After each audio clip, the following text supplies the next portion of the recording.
সুপ্রিয় দর্শক শ্রোতা, আসসালামু আলাইকুম। দেশ ও প্রবাস যে যেখান থেকে ভিডিওটি দেখছেন সকলকে জানাচ্ছি আন্তরিক প্রীতি ও শুভেচ্ছা। আসলে বেশ কিছুদিন যাবৎ হাদি হত্যা এবং কয়েকদিন আগে আমাদের বিএনপির চেয়ারপারসন তিনবারের প্রধানমন্ত্রী বেগম খালেদা জিয়া মারা গেছেন। এ কারণে আসলে আমাদের মনের ভিতরে খুবই কষ্ট। তার ভিতরেও এখন একটি সুখের সংবাদ হচ্ছে, ওবায়দুল কাদের ওরফে কাবু কাদের পলাতক দলের পলাতক সাধারণ সম্পাদক, তিনি মুমূর্ষু অবস্থায় কলকাতার একটি বেসরকারি হাসপাতালে আছেন। এখন যারা আওয়ামী লীগ দলীয় লোক আছে তারা আমাকে গালি দেবেন অথবা ধিক্কার জানাবেন। আসলে একজন মানুষ আরেকজন মানুষকে দোয়া করতে পারে। ওরা তো আসলে মানুষ ছিল না, ওরা ছিল অমানুষ, ওরা ছিল ইবলিস, ওরা ছিল পশু জানোয়ার। পশুর ভিতরে ধর্ম থাকে, আওয়ামী লীগের কোনো নেতাকর্মীর ভিতরে কোনো ধর্ম নেই। কারণ যেই কার্যকলাপ বাংলাদেশে তারা চালিয়েছে, তাদের জন্য মন থেকে দোয়া কারো আসবে না। যারা আসবে সে মানুষ না, আর তার দোয়া আল্লাহ কবুলও করবে না আমার মনে হয়। কারণ এমন কোনো কাজ তারা করেনি। এই দেখেন, 5ই আগস্ট ঘটার পিছনে আমি মনে করি 99% দায়ী হচ্ছে ওবায়দুল কাদের। কারণ ওবায়দুল কাদের যদি উস্কানি না দিত তাহলে এই 5ই আগস্টের জন্ম হতো না। তিনি বলেছেন, আমার ছাত্রলীগের কর্মীরাই যথেষ্ট, ছাত্রলীগের যারা ছেলেপান আছে তারাই যথেষ্ট ওদেরকে ঠেকানোর জন্য। পরবর্তীতে কিন্তু তারা গর্তে পালিয়ে গেছে।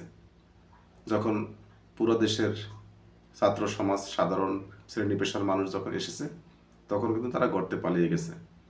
তো দেখেন কত হুঙ্কার, কত অহমিকা, কত গরিমা আজকে কোথায় গেল। এই ওবায়দুল কাদের আসলে পরাণটা হচ্ছে কই মাছের পরাণ। কারণ তিনি আরও 2বার কিন্তু এরকম মুমূর্ষু অবস্থায় ছিল। সেখান থেকে ফিরে এসে যদি উনি তওবা করে ভালো হয়ে যেত, আজকে কিন্তু ওনাকে দেশ থেকে পালাতে হতো না। উনি যত অরাজকতার পিছনে যত দুষ্কৃতিকারী আছে তাদের মদতদাতা, এজন্য সম্পূর্ণ দায় এই ওবায়দুল কাদেরের। তাই সেই ওবায়দুল কাদের আজকে অসুস্থ শুনে সাধারণ মানুষ কমেন্ট সেকশনে গিয়ে আলহামদুলিল্লাহ পড়েছে, তাকে দোয়ার পরিবর্তে বরদোয়া করেছে। আসলে দোয়া এবং বরদোয়া কারো করতে হয় না। একটা মানুষ যদি ভালো হয় এমনিতেই 10 জন তাকে ভালো বলবে, আর যদি খারাপ হয়, সে যদি বরদোয়া করতে নাও চায়, তার মন থেকে বরদোয়া চলে আসবে। এটাই স্বাভাবিক। কারণ তারা যে বিগত দিনে কার্যকলাপগুলি করেছে সেটা দোয়া পাওয়ার মতো কোনো কার্যকলাপ তারা করেনি। এ কারণে তাদের জন্য বরদোয়া কিন্তু একবারে জারি হয়ে গেছে। তো সে কারণে সকলে আলহামদুলিল্লাহ পড়ছে। তবে আমি মনে করি ওবায়দুল কাদেরকে আল্লাহ এ যাত্রা সুস্থ করে দিক।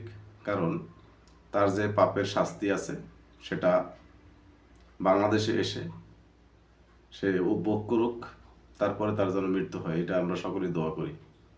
কারণ মানুষের উপরে যে অন্যায় অত্যাচার জুলুম নির্যাতন তারা করেছে, এটা এত অল্প সময়ের ভিতরে শেষ হয়ে গেলে মানুষের আসলে দুঃখ থেকেই যাবে। দর্শক শ্রোতা, আমি বলতে বলতে অনেক কথাই বলে ফেললাম। আসলে আওয়ামী লীগের প্রতি ক্ষোভ সকল মানুষেরই আছে। যার আওয়ামী লীগের প্রতি কোনো ক্ষোভ নাই সে কোনো মানুষের ভিতরেই পড়ে না। কারণ আওয়ামী লীগের একটি আলাদা নাম আছে যে তোরা মানুষ না আওয়ামী লীগ। তা আওয়ামী লীগ আসলে মানুষ না, এরা আওয়ামী লীগই। মানুষ যদি হতো তাহলে বিডিআর হত্যাকাণ্ড, শাপলা চত্বরের হত্যাকাণ্ড, আলেমদেরকে গুম খুন করা, সাধারণ ছাত্রদেরকে গুলি করে হত্যা করা, এইরকম বিভিন্ন রকমের অরাজকতা সৃষ্টি করা, এটা আওয়ামী লীগেরই কাজ। আর এটা তারা কিন্তু কখনো মুখে স্বীকারও করছে না এবং এর জন্য তারা ক্ষমাও চাচ্ছে না। তারা যদি মানুষ হতো তাহলে তারা মানুষের কাতারে এসে জনগণের কাছে ক্ষমা চাইতো এবং তাদের প্রাপ্য শাস্তির জন্য তারা সারেন্ডার করত। এই কারণে আমরা তাদেরকে মানুষ হিসেবে বিবেচিত করি না। দর্শক শ্রোতা, আমি ভিডিওটি আর লম্বা করব না, শুধু আপনাদেরকে ইনফরমেশন দেওয়ার জন্য ভিডিওটি করা। আমার কথার ভিতরে যদি কেউ কষ্ট পেয়ে থাকেন অবশ্যই ক্ষমার দৃষ্টিতে দেখবেন এবং আপনাদের সুন্দর মন্তব্য কমেন্ট বক্সে করবেন। ধন্যবাদ সকলকে। আসসালামু আলাইকুম আ রহমতুল্লাহ।